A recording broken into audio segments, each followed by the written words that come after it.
Paul, we have some requests for NVIDIA. I had it on my list as well. Do you want to look at this? Is off the Patreon request line, and some people in the comments are asking. So we appreciate the comment. I haven't looked at NVIDIA before, but yeah, let's put up right now for our live viewers. NVIDIA, what do they do again, Paul? $320 billion company. Okay, 320 PE. Ooh, 85. What happened there? Are they up a lot this year? Oh, geez, Pete, they're up a ton this year. So their PE is very high, 85. But profit margin, big check mark, 28% with growth margin of 63. So that's really good. So they have an X on the PE, but let's see, there could be a reason why the PE is very high. Maybe they had a big write-off or something. Look at this adorable dividend stuff. Adorable. Why even send a dividend check out, you idiots?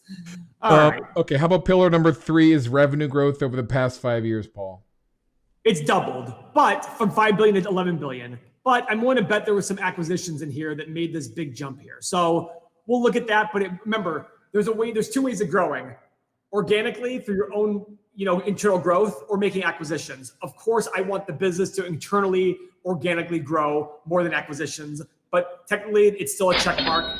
They still did grow over the last 5 years. Okay, so their profit, 614 million to 2.8 billion. So definite check mark there. Yeah, that's incredible. How much shares outstanding? We want this going down. Now, consistently growing their shares outstanding here. Not by much, but they are up about 10%. So remember, before, if you owned one share, your shares now buy about 10% less of the company than it did before. So they are diluting minorly in the last 5 years. How about pillar number 6 is current assets over current liabilities? Go ahead, Paul. All right, 14.4 billion in current assets. Current liabilities, wow, 3.7. Definite check mark there. And 11.55 in total liabilities. They have $3 billion more than their total liabilities.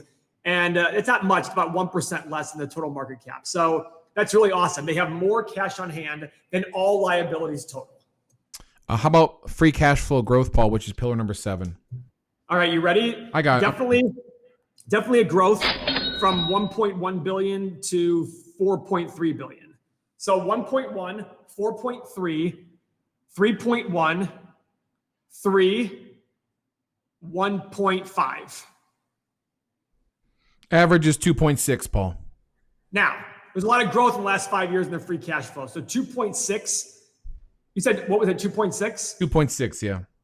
I might multiply this by a bigger number than 20 because the growth has been a lot. Now let's look at their, oh wow, they didn't make any acquisitions? What? That was all organic growth, guys. How? Can somebody please explain this to me? So here's the line in the cash flow statement. Remember I said before their revenue jumped up a lot, so it's probably acquisitions, but there were no acquisitions in the last 5 years, 6 years. So anyways, Seth, maybe this is worth 25 times free cash flow because they're swayed in the last, what is 25 times the free cash flow? 25 is 66 billion. Okay, and they're at their market cap is 320. No. Their average was 4. No, their average was 2.6, Paul. Oh, 2.6. Yeah. Oh, geez. Okay, let's go to the last 3 years then, because they jumped up. So 3.1. Oh, David is saying they released 30 new the new 30 series graphic cards. Oh, wow. Didn't they take market share from Intel? Maybe so. Oh, yeah. And look at this. David said in the last few years, they've been selling cards to mine Bitcoin, of course. So this is an interesting one. Let's go to my sheet here. Can I share my sheet real quick? Yeah, go ahead, Paul. Let me go to my sheet, share application window.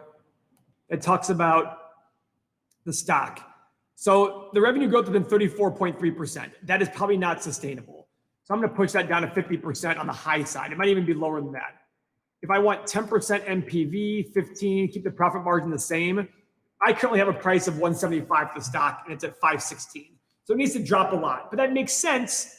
It needs to be a 70% drop because currently the PE is 85. So that does make sense if that's the case. And that's still assuming 17% revenue growth a year for 5 years. I don't think that's sustainable. So really, guys, I hate to say it, I'm looking at the stock under $100 a share probably. Yeah, it's currently at 560. Yeah, it's currently at 516, and even in the depths of COVID, it was 196 in end of March, $196. Oh, good. So it's still, I mean, guys, this is a great company financially. Obviously, they're doing a great job, but I don't think 34% revenue growth is sustainable over long periods of time for this company.